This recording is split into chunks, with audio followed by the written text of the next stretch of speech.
Hello everyone, welcome to educational Gyan YouTube channel.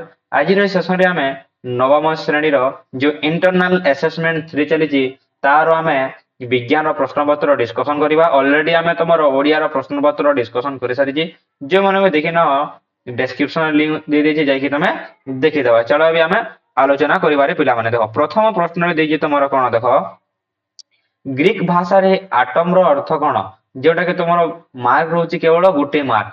Atom रो अर्थ होउछि रे पिला माने अविभाज्य। आटम रो अर्थ होउछि तमरो अविभाज्य हला। नेक्स्ट देखिबा सेकंड नंबर प्रश्न सोडियम सल्फेट और बेरियम क्लोराइड मध्य रे रासायनिक प्रतिक्रिया घटिले केउ धला रंगर अवक्षेप सृष्टि हुए तार नाम कोन बोली प्रश्न करिछि। आंसर हबो तमरो बेरियम सल्फेट। आंसर हबो कोन बेरियम सल्फेट कोन तो विस्थापन हबो हला द्वैत विस्थापन तमे पढि दिबो आ बुझेबी नै। नेक्स्ट क्यों वैज्ञानिक प्रथमे मौलिकर प्रतीक को एक निर्दिष्ट अर्थ रे व्यवहार करथिले। आंसर हबो तमरो जॉन डाल्टन। जॉन डाल्टन हबो करेक्ट आंसर। आगो बढ़िबा पूर्वरु जो माने संग मानन को शेयर करना शेयर करो, चैनल को सब्सक्राइब करिकि बेल बटन रे ऑल प्रेस करिकि गुटे लाइक निश्चित भावे कर देबो। नेक्स्ट चलो आईवी नंबर को देखिबा।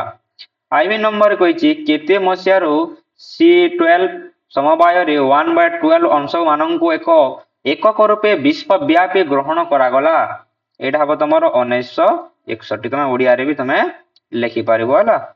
नेक्स्ट सीसार प्रतीक क्यों लाटिन शब्द रो आसीछि जो गाह को मैं ग्राफाइट बोली कहउचे क्यों ठर आसीछि रे पिला माने। यार आंसर हबो तमरो प्लम्बम। प्लम्बम हबो तमरो करेक्ट आंसर। नेक्स्ट चलो यूनिट 2 आडको देखिबा। यूनिट 2 रे देखि देखो तमरो सही समस्त प्रश्न उत्तर दियो। प्रत्येक प्रश्न रो मूल्य होछि केवल 1। जी रो मूल्य पृथ्वी रो व्यासार्ध r सहित संपर्क टी डैश। यार आंसर हबो तमरो g = gm by r square हबो तमरो करेक्ट आंसर। ए प्रश्न रो आंसर हबो तमरो एटा हला। नेक्स्ट एसआई पद्धति रो व्यवहार चापरे एकक वैज्ञानिकंकर नाम अनुसार होईछि। क्यों वैज्ञानिकंकर नाम अनुसार तमरो हेछि बोली से प्रश्न करिछि रे पिला माने। यार आंसर जेबो तमरो डबल एटा पास्कल हबो ठीक उत्तर। नेक्स्ट गोटिए वस्तु को जल पृष्ठ रे केते बेले जल रे केते बेले बुडी जाए केते बेले जल रे केते बेले बुडी जाए बोलछि प्रश्न करिछि हला। तार आंसर हबो लिखिबो कोन उक्त वस्तुर आपेक्षिक सांद्रता हबो आंसर हला। उक्त वस्तुर आपेक्षिक सांद्रता हबो करेक्ट आंसर। चलो आगो बढ़िबा। प्रश्न तमरो कोन कहि देखिबा। गोटिए वस्तुर सांद्रता और जलर सांद्रता अनुपात कोन कहा जाए। कोन कहा जाए रे पिला माने। प्रश्न एटा कोन दिछि रे गोटिए वस्तु को जल पृष्ठ रे केते बेले एटा तमरो आईवी रो आंसर हला। आईवी आंसर ए ग नंबर आंसर अलगा हबो। यार आंसर हबो तमरो प्लवन बल कमी गले हबो आंसर हला प्लवन बल कमी गले हबो ठीक उत्तर। आ एटा गोटिए वस्तुर सांद्रता जलर सांद्रता अनुपात कोन हबो उक्त वस्तुर आपेक्षिक सांद्रता हबो हला। एटा तमरो करेक्ट आंसर टी हबो। नेक्स्ट भी कागज गुल अपेक्षा कागज फर्द डेरी रे तले पड़े काहेकि ना आकार जो हबो तमरो ठीक उत्तर। आकार जो हबो करेक्ट आंसर। नेक्स्ट तमरो यूनिट 3 आडको जीवा। जलज उद्भिद को भासीबारे सहाय्य करथबा टिश्यू को कोन कहा जाय। जलज उद्भिद जन अछि कोन कहा जाय ताको एरेनकाइमा कहा जाय हला। एरेनकाइमा। नेक्स्ट स्केरेनकाइमा टिश्यू काहेकि अत्यधिक स्थूल एवं शक्त कठिन थाए आमे जानि छिना नै। तमर के स्केरेनकाइमा टिश्यू अछि कोन थाए अति शक्त कठिन थाए काहेकि थाए ताहा काहेकि ना कोष भित्तिर कोन रे पिला माने कोष भित्ति तो अधिक मात्रा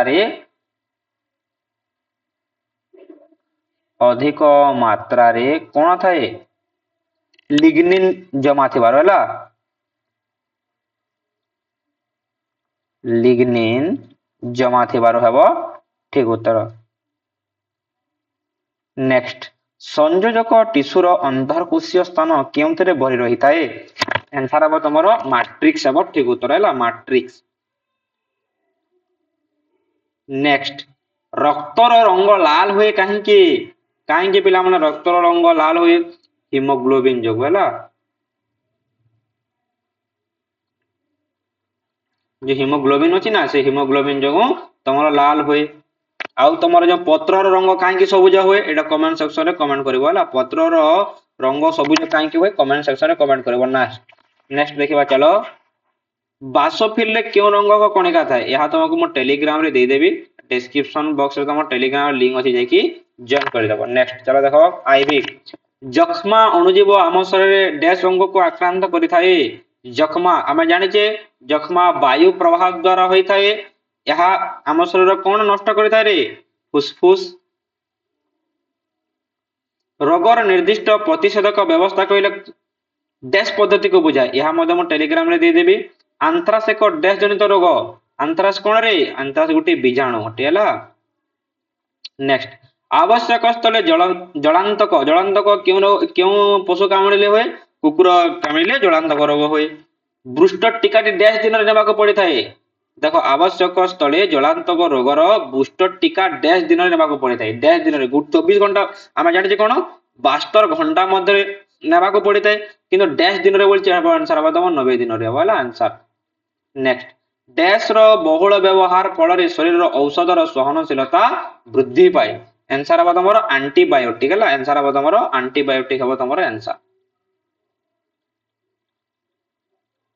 एंटीबायोटिक हबो करेक्ट आंसर। एथिला तमरो प्रश्न आ तार आंसर गुडे को म डिस्कशन करि देली। समस्त सांग माननको शेयर टी निश्चित भाबे करि देबा हला पिला माने। Thank you.